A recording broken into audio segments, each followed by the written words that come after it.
हाय focus, तो ये video में हम एंजल वन लिमिटेड की बात करेंगे। अब एंजल वन ये स्टॉक ने आज एक दिन के अंदर 20% का रिटर्न दे दिया। अब ये स्टॉक के अंदर हमें अच्छी खासी री रेटिंग देखने मिली है और ये री रेटिंग जो है हमें एंजल वन के अंदर और देखने मिल सकती है। एंजल वन के जो है आज Q2 FY25 के जो है वो रिजल्ट्स आए हैं और एंजल वन ये जो बिज़नेस है मुझे बड़ा अट्रैक्टिव लग रहा है क्योंकि ये बिज़नेस पहले सिर्फ ब्रोकिंग बिज़नेस था और जिस तरीके से इस कंपनी ने अपने बिजनेसेस को एक्सपांड किया है, डाइवर्सिफाई किया है अपने रेवेन्यूज़, वो मुझे बड़ा पर्सनली अट्रैक्टिव लगता है। आज हम एंजल वन की बात करेंगे। एंजल वन मैंने बहुत टाइम से होल्ड करके रखा था, तो हो सकता है थोड़े बहुत बायसेस हो, तो ऑलरेडी डिस्क्लेमर दे देता हूँ कि हम जो भी एंजल वन के बारे में डिस्कशन करेंगे वो हमारा मेन पर्सपेक्टिव यही है कि हम जो है कंपनी के एनालिटिकल पर्सपेक्टिव से इस कंपनी को जो है डिस्कस करें। कोई भी इन्वेस्टमेंट एडवाइस नहीं है, कोई भी रिकमेंडेशन नहीं है, तो छोटे बच्चों जैसे रिएक्ट मत करना।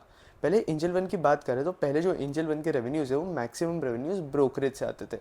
आज के डेट पे एंजल वन के अगर आप रेवेन्यूज़ देखोगे तो ब्रोकरेज से जो रेवेन्यूज़ आ रहे हैं इनके वो धीरे धीरे रिड्यूस होते जा रहे हैं। अगर आप देखोगे तो पहले कुछ 69% के आसपास आ रहे थे और आज के डेट पे कुछ 69% के आसपास, 62% के आसपास जो है वो इनके ब्रोकरेज से आ रहे हैं। फिर उसके बाद इंटरेस्ट इनकम जो देखोगे इनका वो कॉन्स्टेंटली इंक्रीज होते जा रहा है। 17 से 24% हो चुका है।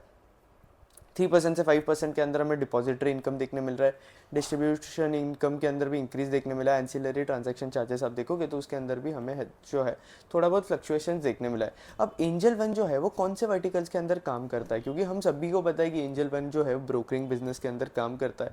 अब ब्रोकिंग बिजनेस के अंदर आपको जैसे ही पता है कि ब्रोकिंग बिजनेसेस या फिर कैपिटल मार्केट से रिलेटेड आपके जितने भी सारे बिजनेसेस लिस्टेड है पूरे स्टॉक मार्केट पे, आपके लिस्टेड स्पेस के अंदर सारे बिजनेसेस अच्छे परफॉर्म कर रहे हैं। एंजल वन के रिजल्ट्स बहुत अच्छा है। वेल्थ फर्स्ट के अगर आप देखोगे तो वेल्थ फर्स्ट ने भी बड़े अच्छे रिजल्ट्स पोस्ट किए। अभी अभी कुछ 40-45% से इन्होंने अपने रेवेन्यूज़ ग्रो किए। फिर नुवामा के अगर आप देखोगे तो नुवामा के नंबर्स अभी तक आने हैं, बट Q1 के नंबर्स इनके बड़े अट्रैक्टिव थे। और सारे कैपिटल मार्केट्स के जो स्टॉक्स हैं उनके अंदर आपको री रेटिंग देखने मिलेगी। अगर आप देखोगे तो नुवामा ने भी एक साल के अंदर 194% का रिटर्न दिया है। फिर उसके बाद आप CDSL देखोगे तो CDSL भी बड़े धमाकेदार तरीके से अपने जो नंबर्स है वो कॉन्स्टेंटली इंक्रीज करते जा रहा है और ये स्टॉक ने भी कुछ 132% का रिटर्न दिया है। तो एंजल वन भी उसी पेस के अंदर चल रहा है। एंजल वन के अंदर भी अभी री रेटिंग चल रही है। कुछ टाइम मतलब अगर आप देखोगे तो कुछ टाइम पहले एंजल वन जो है अपने 52 वीक लो पे पहुंच चुका था ये स्टॉक, क्योंकि सेबी जो है बड़े F&O पे रेस्ट्रिक्शंस लगा रहा था। क्योंकि अब जैसे कि अगर आप एंजल वन को देखोगे तो एंजल वन जो है अभी भी ब्रोकिंग बिजनेस ही है। मैं ऐसा नहीं बोल रहा हूँ कि एंजल वन का जो ब्रोकरेज वाला बिजनेस है वो बहुत ज़्यादा कम है, एंजल वन पूरा ही डाइवर्सिफाइड बिजनेस है, मैं ऐसा नहीं बोल रहा हूँ। एंजल वन जो है आज के डेट पे भी ब्रोकरेज बिजनेस है क्योंकि इनके मैक्सिमम रेवेन्यू जो है वो ब्रोकरेज से आते हैं। लेकिन एंजल वन के जो प्लान्स है वो बड़े अट्रैक्टिव लगे मुझे। अगर आप देखोगे तो एंजल वन अपना जो ब्रोकिंग बिजनेस है वो भी करने वाला है। इसके साथ साथ एंजल वन जो है वो म्यूचुअल फंड डिस्ट्रीब्यूशन के बिजनेस के अंदर भी जा चुका है। इसके साथ साथ ये अभी लेंडिंग प्रोडक्ट्स का भी बिजनेस स्टार्ट कर चुका है। लेंडिंग प्रोडक्ट्स के अंदर ये जो है वो पर्सनल अनसिक्योर्ड लोन्स दे रहा है। अभी तक इन्होंने कोई 3 NBFCs के साथ ही टाइप किया। अगर आप देखोगे तो आदित्य बिरला कैपिटल, SMFG और क्रेडिट सैसन, ये 3 NBFCs के साथ इन्होंने टाइप करके रखे। 3 बैंक्स और NBFC के साथ इनका पाइपलाइन के अंदर और चल रहा है, तो वो 3 भी इनको ज्वाइन हो जाएंगे, पाइपलाइन के अंदर है। अब देखते अगले क्वार्टर तक तो हमें समझ जाएगा, या फिर जब कॉन कॉल के अपडेट्स आएंगे, जब मैनेजमेंट जो है कॉन कॉल करेगा तब भी हमें समझ जाएगा। तो यहाँ पे जो है ये पर्सनल लोन्स वगैरह दे रहा है। अब आप बोलोगे कि एंजल वन तो एक ब्रोकरेज कंपनी है तो ये पर्सनल लोन कैसे देगी? तो ऑब्वियसली ये बैंक्स और NBFCs के साथ टाइप करके लोन्स देती है, खुद अपने कैपिटल से लोन्स नहीं प्रोवाइड कर रही है। तो ये बेसिकली टाइप्स वगैरह करके ही लोन प्रोवाइड करती है और उनसे कुछ कमीशन वगैरह चार्ज कर लेती है। फिर उसके बाद आप देखोगे तो एंजल वन जो है फिक्स्ड इनकम प्रोडक्ट्स पे भी फोकस कर रहा है। फिक्स्ड इनकम प्रोडक्ट्स मतलब कि आपके फिक्स्ड डिपॉजिट का डिस्ट्रीब्यूशन कर रहा है एंजल वन। कौन एंजल वन का अभी तक इसके अंदर 6 बैंक्स के साथ टाइप है। एक है श्रीराम फाइनेंस, दूसरा है बजाज फाइनेंस लिमिटेड, तीसरा है साउथ इंडियन बैंक, फिर है उत्कर स्मॉल फाइनेंस बैंक, फिर सूर्योदय स्मॉल फाइनेंस बैंक और शिवालिक। तो इस तरीके से एंजल वन जो है अपने फिक्स्ड इनकम के अंदर भी जा रहा है, फिक्स्ड इनकम के पोर्टफोलियो के अंदर भी प्रोडक्ट जो है वो एक्सपांड करते जा रहा है। क्या कर रहा है? खुद FD बांट रहा है क्या? खुद डिपॉजिट्स कलेक्ट कर रहा है क्या? नहीं, ऐसा नहीं कर रहा है। जो दूसरे बैंक से उनको पार्टनर ले रहा है और वो जो है कुछ कमीशन वगैरह चार्ज कर रहा है, फीस चार्ज कर रहा है उनसे, जिनके वजह से इसके रेवेन्यूज़ के अंदर इंक्रीज देखने मिला। अब अगर आप नॉर्मल देखोगे तो एंजल वन का जो इंटरेस्ट इनकम है वो इंक्रीज होते जा रहा है। और फिर आप अगर इसका एंजल वन का बाकी तरफ से भी अगर इनका रेवेन्यू कंट्रीब्यूशन देखोगे, पूरे एंजल वन का जो जो फैक्टर्स है उसके अंदर अगर आप नोटिस करोगे तो इंटरेस्ट इनकम 24 हो चुका है और डिपॉजिटरी इनकम भी जो है इसका इंक्रीज होते जा रहा है। बट अगर हम इनके ब्रोकिंग बिजनेस की बात करें तो एंजल वन का जो ब्रोकिंग बिजनेस है अभी तक मेजर कंट्रीब्यूटर है, 62% कंट्रीब्यूटर। तो ब्रोकिंग बिजनेस के अंदर मैक्सिमम जो एंजल वन के रेवेन्यूज आते हैं वो 81% आ रहे हैं F&O से। कैश से आ रहे हैं 13%। अगर आप एक और चीज़ नोटिस करोगे तो एफ एंड ओ का जो शेयर है एंजल वन का वो रिड्यूस होते जा रहा है 1 साल को अगर आप चेक करोगे तो, और कैश मार्केट का जो शेयर है वो इंक्रीज होते जा रहा है। लोग प्रेफर कर रहे हैं कैश मार्केट के अंदर ट्रेड करना, इन्वेस्ट करना। लोगों का जो अभी एक्सपोजर है एफ एंड ओ के रिलेटेड वो धीरे धीरे कम होते जा रहा है।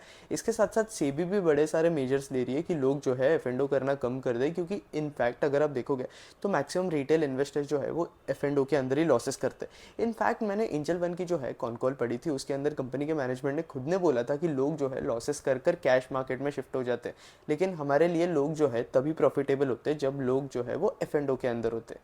तो एंजल वन जैसी जो कंपनीज होती है खुद चाहती है कि लोग आके एफ एंड ओ करें, क्योंकि इनके मैक्सिमम रेवेन्यू जो है उसी चीज़ से आता है। अगर आप देखो कि कैश वगैरह से इनके रेवेन्यू जो है वो कंपैरेटिवली बहुत ज़्यादा कम आते हैं। मतलब ऑब्वियसली अगर आप एफ एंड ओ को कंपेयर करोगे तो जितने भी ब्रोकरेज हाउस है आपके, उनके एफ एंड ओ से जो है वो ज़्यादा ही रेवेन्यूज आते हैं। तो सेबी ने इस बार डिसाइड कर लिया था कि वो जो है एफ एंड ओ का इंडिया के अंदर जो है एक्सपोजर कम करना चाहता है, क्योंकि लोगों का जो है इसके रिलेटेड स्पेक्यूलेशन बहुत ज़्यादा इंक्रीज हो चुका था। लोग एफ एंड ओ को हेजिंग के लिए नहीं, स्पेक्यूलेशन के लिए यूज़ करते थे। चलो कॉल बाय कर लो, पुट बाय कर लो। तो ये सेबी ने डिसाइड कर लिया कि सेबी ने क्या किया कि लॉट साइज ही बढ़ा दिया सीधा एफ एंड ओ का। तो इसकी वजह से एफ एंड ओ के अंदर लिक्विडिटी थोड़ी कम हो गई, लोगों का जो एफ एंड ओ करना है वो भी थोड़ा रिड्यूस हो गया और थोड़े हार्श मेजर्स लिए।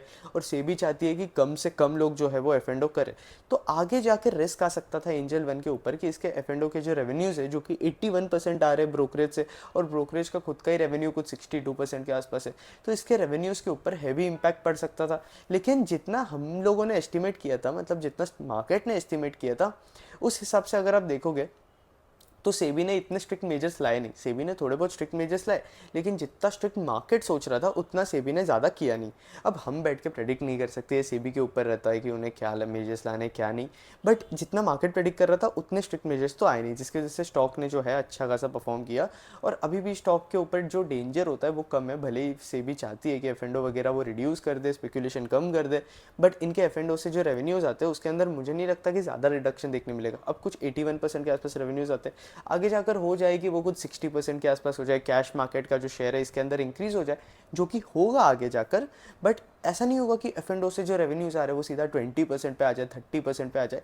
ये एंजल वन और बाकी ब्रोकरेज कंपनी के साथ कभी भी नहीं होगा, क्योंकि एफ एंड ओ की वजह से स्टॉक मार्केट के अंदर लिक्विडिटी भी आती है। तो सेबी नहीं चाहती है कि इंडियन मार्केट्स के अंदर से पूरी लिक्विडिटी सकआउट हो जाए, वो बस ये चाहती है कि स्पेकुलेशन जो है वो कम हो जाए। तो एक अगर आप सोचते हो ना कि ये सेबी के मेजर से बहुत ज़्यादा इंपैक्ट पड़ेगा ये ब्रोकरेज स्टॉक के ऊपर, तो इतना ज़्यादा नहीं पड़ेगा, और जितना पड़ना था उतना ज़्यादा पड़ चुका है। अब एंजल वन की बात करें तो एंजल वन जो है वो डाइवर्सिफाई कर रहा है। अब एंजल वन को जो है सिर्फ ब्रोकरेज कंपनी बनकर नहीं रहना है, इसको जो है एक फिनटेक कंपनी बनना है। तो इसलिए ये जो है अलग अलग बिजनेसेस के अंदर डाइवर्सिफाई कर रहा है, और इनके रेवेन्यूज़ के अंदर भी आपको थोड़ा बहुत देखने मिला ही होगा चेंजेस। सिर्फ ब्रोकरेज से जो है इनके रेवेन्यूज़ नहीं आ रहे। बट अगर हम बात करें तो एंजल वन जो है वेल्थ मैनेजमेंट के सेगमेंट के अंदर भी एंटर कर रहा है। अगर आप एंजल वन का देखोगे तो इनका प्लान है अभी वेल्थ मैनेजमेंट सेगमेंट के अंदर, क्योंकि इंडिया के अंदर जो है आपका अल्ट्रा एच एन आई जो है वो कॉन्स्टेंटली उनका जो नंबर है वो इंक्रीज होते जा रहा है। एच एन आई का भी बहुत ज़्यादा कैगर ग्रोथ है, इसलिए आपकी जो भी वेल्थ मैनेजमेंट कंपनीज है, wealth first portfolio manager, Nuvama wealth management, 361, तो ये सारी जो कंपनीज है ये भी बड़ा अच्छा परफॉर्म कर रही है। तो एंजल वन को भी वेल्थ मैनेजमेंट के अंदर जो है वो अपॉर्चुनिटीज़ वगैरह एक्सप्लोर करनी है। एंजल वन ने अभी तक वेल्थ मैनेजमेंट का जो है कंप्लीटली स्टार्ट नहीं किया है। अब प्रॉपर एंजल वन किस कंपनी जैसी बनेगी, किस कंपनी की रेप्लिका रहेगी, तो मैं बोल सकता हूँ कि एंजल वन जो है वो मोतीलाल ओसवाल की जो है वो बेसिकली रेप्लिका रहेगी। अगर इनका वेल्थ मैनेजमेंट बिजनेस जो है वो अच्छे से पिकअप करता है तो मोस्टली अब हमें पता है कि मोतीलाल ओसवाल के जो बिजनेसेस है वो ब्रोकरेज से भी आते हैं और वेल्थ मैनेजमेंट से भी आते हैं, तो एंजल वन के भी उसी तरीके से आएंगे। बट अब तक जो है वेल्थ मैनेजमेंट वाला जो सेगमेंट है वो स्टार्ट नहीं किया मैनेजमेंट ने, अब तक कोई रेवेन्यूज़ नहीं है। बट अगले 1 साल के अंदर वेल्थ मैनेजमेंट वाला जो सेगमेंट है वो भी स्टार्ट हो जाएगा, और ये बड़ा ग्रोइंग सेगमेंट है। अगर आप सोच रहोगे कि यार ये कैपिटल मार्केट के जो स्टॉक्स है वो इतना ज़्यादा रिटर्न क्यों दे रहे हैं, तो ऑब्वियसली इंडिया के अंदर जो है कैपिटल मार्केट्स बेटर परफॉर्म कर रहे हैं। लोग प्रेफर कर रहे हैं कि वो कैपिटल मार्केट के अंदर अपनी जो सेविंग्स है वो इन्वेस्ट करें। वैसे भी इंडिया के अंदर आपके इक्विटी मार्केट का penetration as you compare it with other countries बहुत ज़्यादा कम है। अगर आपको प्रॉपर पूरे कैपिटल मार्केट की कंपनीज को कैसे एनालाइज करना है वो सीखना है, प्रॉपर आइडियोलॉजी समझनी है कि कैपिटल मार्केट वाली जो कंपनीज़ है वो क्यों इतना अच्छा परफॉर्म कर रही है, तो हमने बहुत सारी कंपनीज़ कवर की है। HDFC AMC को कवर किया है, निपॉन AMC को कवर किया है, तो बड़ी सारी वीडियोज़ हमने चैनल पर बनाई हुई है कैपिटल मार्केट कंपनीज़ के ऊपर। तो आप उनको एक एक वीडियो देखोगे तो आप खुद ही एनालाइज करना सीख जाओगे कि आखिर इन कंपनीज़ को जो है वो एनालिसिस कैसे करते हैं इन कंपनी का। अगर आप एंजल वन का देखोगे तो इनका 25 से नीचे जो क्लाइंट्स है इनके यंगर क्लाइंट जो है वो 42% के आसपास है। शेयर बिल्कुल भी कम नहीं है, बिल्कुल भी नहीं। अगर आप देखोगे तो वो जो शेयर है वो इंक्रीज होते जा रहा है। FY24 के अंदर जो है 48% के आसपास चले गए, और ग्रेटर देन 25 ईयर्स के पास अगर आप देखोगे तो 52%। अगर आप एंजल वन को देखोगे तो एंजल वन के जो मैक्सिमम क्लाइंट्स है वो T3 सिटीज़ से। अब रिसेंटली एंजल वन ने क्या किया था, एंजल वन ने IPL के अंदर बड़ी सारी एडवर्टाइजिंग रन करी थी उनकी। जैसे एंजल वन ने एडवर्टाइजिंग रन की, एंजल वन के पास जो एक्सपोजर है T3 सिटीज से वो आ गया। और अगर आप नोटिस किए रहोगे तो एंजल वन क्या करता है, एंजल वन जो है वो एजुकेशन पे बहुत ज़्यादा फोकस कर रहा है। वो जाता है T2 सिटीज़ में जाते हैं लोग, इनके T3 सिटीज़ में जाते हैं लोग, और लोगों को एजुकेट करते हैं कि कैपिटल मार्केट क्या होता है, स्टॉक मार्केट क्या होता है, किस तरीके से वो जो है वो बेटर रिटर्न जनरेट कर सकते हैं। अब ऑब्वियसली इसके अंदर रिस्क भी लोगों का जो थोड़ा बहुत है आ जाता है, बट ये लोग जो है लोगों को जो है वो एजुकेट कर रहे हैं, इसलिए इनके जो नंबर ऑफ क्लाइंट्स जो है एक्वायर कर रहे हैं वो भी कुछ 50% से हमें उसके अंदर जो है वो इंक्रीज देखने मिला है। तो ये भी एक और पॉजिटिव हो जाती है, पॉजिटिव बात हो जाती है। अगर आप देखोगे तो ये बिजनेस के अंदर एंजल वन, अगर आप इंडस्ट्री को कंपेयर करोगे तो सारे ब्रोकर्स के अंदर एंजल वन जो है, अगर आप कंपेयर करोगे टॉप 5 ब्रोकर्स के अंदर, तो बहुत अच्छा परफॉर्म कर रहा है। एंजल वन जो है NSE के अंदर नंबर 2 पोजीशन पे आता है। अगर आप बाकी टॉप 5 ब्रोकर्स को कंपेयर करोगे तो एंजल वन जो है नंबर 2 पे आता है ट्रांजैक्शन को अगर आप कंपेयर करोगे तो। और एंजल वन के केस में मैंने एक और चीज़ देखी कि आपके जो ट्रांजैक्शंस है, आपके जो वॉल्यूम्स है वो नहीं चेंज होते। रिटेल कॉन्फिडेंस जो है वो इंडिया के अंदर वो कम नहीं हो रहा है। एंजल का मैनेजमेंट जो है अपने प्रेजेंटेशन के अंदर खुद हाईलाइट कर रही है। अगर आप देखोगे तो बड़े सारे फेजेस है, बड़े सारे फेजेस। तो एंजल वन के अंदर हमें जो है वो ड्रॉप देखने नहीं मिला। अगर आप नोटिस करोगे तो एंजल वन छोड़ो, कोई भी ब्रोकरेज कंपनी के अंदर हमें जो है वॉल्यूम्स के अंदर फॉल देखने नहीं मिला। वॉल्यूम जो है सारे ब्रोकरेज कंपनी के अंदर कॉन्स्टेंटली जो है वो इंक्रीज होते जा रहे थे। फिर अगर आप इसका फाइनेंशियल परफॉर्मेंस देखोगे तो ऑब्वियसली एंजल वन जो है वो बेटर परफॉर्म कर रही है। ऐसा नहीं बोल रहा हूँ कि बाकी ब्रोकरेज से एंजल वन जो है वो बेटर परफॉर्म कर रही है, सारी ब्रोकरेज कंपनी जो है अच्छा परफॉर्म कर रही है। बट स्टिल मुझे जो है ऐसे पर्सनली लगता है कि एंजल वन के अंदर हमें और ज़्यादा बेटर परफॉर्मेंस मिल सकता है, क्योंकि एंजल वन ने जो है IPL एडवर्टाइजिंग के अंदर बहुत ज़्यादा स्पेंड किया था। अब लोग क्या करते हैं, लोग यूजुअली अवेलेबिलिटी बायस से फेस करते हैं। अब ये क्या होता है कि उन्हें कुछ भी याद आ रहा है, उन्हें अगर स्टॉक मार्केट से रिलेटेड कुछ भी याद आएगा, ब्रोकरेज से रिलेटेड कुछ भी याद आएगा, तो वो सोचेगा कि भाई मैंने एंजल वन का एडवर्टाइज देखा था IPL के टाइम पे, तो चलो एंजल वन ही कंसिडर कर लेते। तो ये इस तरीके से इनकी जो एडवर्टाइजिंग है वो काम आएगी लोग इनके लिए, और इनका जो मार्केट शेयर है उस तरीके से इंक्रीज होते जाएगा। और अगर आप एंजल वन का मार्केट शेयर देखोगे तो वो भी कॉन्स्टेंटली इंक्रीज होते जा रहा है। 11% से अभी कुछ 15-16% पे आ चुके हैं, कुछ एग्जैक्ट नंबर मुझे याद नहीं है, वो भी हम देखेंगे। तो अगर आप इनके ब्रोकिंग वाले रेवेन्यूज़ देखोगे तो 9300 है कुछ टोटल रेवेन्यूज़ के आसपास से। और आपका इंटरेस्ट इनकम वाले जो रेवेन्यूज़ है, जैसे कि मैंने आपको पहले ही बताया, वो इंक्रीज होते जा रहा है। मतलब सिर्फ ब्रोकिंग से रेवेन्यूज़ नहीं आ रहे, अदर सेगमेंट से भी इनके जो है वो रेवेन्यूज़ देखने मिल रहे हैं हमें। टोटल रेवेन्यूज़ के अंदर कुछ 44% का इंक्रीज देखने मिला है, जो कि एक बहुत अच्छा नंबर है। प्रॉफिट आफ्टर टैक्स के अंदर 39% का इंक्रीज देखने मिला है। इसका मतलब यह है कि कंपनी जो है ऑपरेटिंग लेवरेज कंपनी को मिल नहीं रहा है। और इस बार जो है अगर आप नोटिस करोगे तो कंपनी ने टैक्स थोड़ा ज़्यादा पे करा है इसके फाइनेंशियल्स में। अब ये क्यों हो रहा है, क्योंकि इतने टाइम तक कंपनी जो है अपने IPL एक्सपेंस को एक्सपेंस करते आ रही थी, बट Q2 FY25 के अंदर कंपनी ने जो है अपने IPL एक्सपेंस को इसमें एक्सपेंस नहीं किया है, क्योंकि इसका जो भी एलोकेशन था एक्सपेंस का वो खत्म हो चुका है। तो इसलिए हमें Q2 के अंदर जो है वो देखने नहीं मिल रहा है। इसके साथ साथ इनके जो एम्प्लॉय एक्सपेंसेस है उसके अंदर हमें इंक्रीज देखने मिला है। ये रीज़न हो सकता है कि हमें जो है कंपनी के फाइनेंशियल्स के अंदर ऑपरेटिंग लेवरेज देखने नहीं मिल रहा है। बट इसकी रेवेन्यू ग्रोथ वही बड़ी कंसिस्टेंट रखता है एंजल वन। अगर आप देखोगे तो FY23 से भी FY24 के अंदर इनकी जो ईयर ऑन ईयर ग्रोथ है, बेस इंक्रीज होते हुए भी, तो वो भी इंक्रीज होते जा रही है। तो ये मुझे एक और पॉजिटिव बात लगी एंजल वन के बारे में। और उसके बाद अगर आप एंजल वन का कॉन कॉल वगैरह देखोगे तो मैनेजमेंट ने भी गाइडेंस दे के रखा है अच्छा खासा। अभी कॉन कॉल और होने वाला है एंजल वन का, तब हम बात कर सकते हैं एंजल वन के और आगे के बारे में। मैं सोच रहा हूँ एक और वीडियो बनाऊँ एंजल वन पे, जिस पे हम सिर्फ कॉन कॉल इनसाइट जो है, जो मैनेजमेंट कंपनी का जो मैनेजमेंट है वो एंजल वन के बारे में बता रहा है, उसके बारे में भी हम डिस्कशन करेंगे।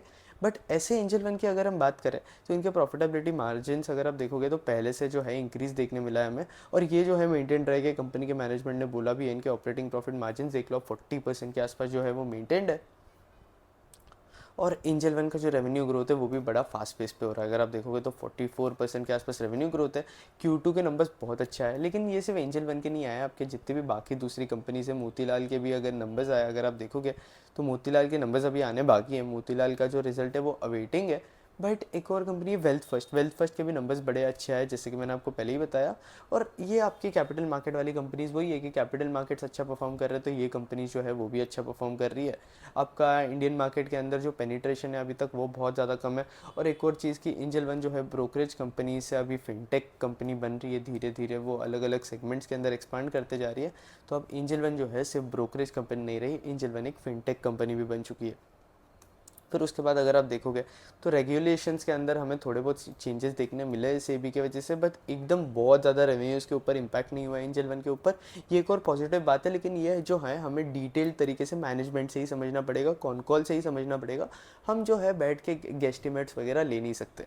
एंजल वन के Q2 FY25 के रिजल्ट सुपर बड़े औसम लगे। कंपनी जो है फास्ट एक्सपांड कर रही है और रेवेन्यूज़ भी बड़े फास्ट पेस पे इंक्रीज हो रहे हैं, लेकिन ये आपकी सारी कैपिटल मार्केट वाली कंपनी जो है वो बेटर परफॉर्म कर रही है। ये HDFC AMC के भी अभी Q2 के रिजल्ट्स आए, मैंने देखे 40% से इन्होंने भी इंक्रीज़ किया अपने रेवेन्यूज़, प्रॉफिट आफ्टर टैक्स भी वही कुछ 32% के आसपास इंक्रीज़ हुए।